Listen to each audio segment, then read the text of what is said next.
once again, I want to appreciate you, sir. I love it from the deep down of my heart, from the depth of my heart. Bí mo ṣe ń fẹ́ kí ó rí fún yín, bẹ́ẹ̀ náà ni kí ó rí fún mi. Kí iléeṣẹ́ yìí kó máa ga sí, kí àlàáfíà kó máa wọlé sí. Ẹnikẹ́ni tí ó dojú ibi ìkodò, Ọlọ́run fi wọ́n ṣẹ̀ sí.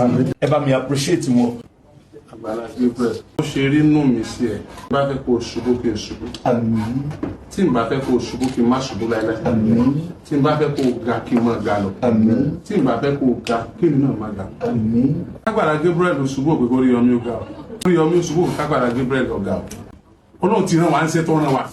And there is nothing even our gan we can do about it. Torí pé àwọn tó jẹ́ áńgẹ́lì Ọlọ́run gangan Ọlọ́run mojú kù wá sí sí mi. Ṣé mi ò ṣe kà o? Because you are my person and I'm your person. Ẹ ṣe create content lórí wa. Ẹ máa fi ẹnu yẹn tún wa ṣe ni. Reason ni pé tó bá lò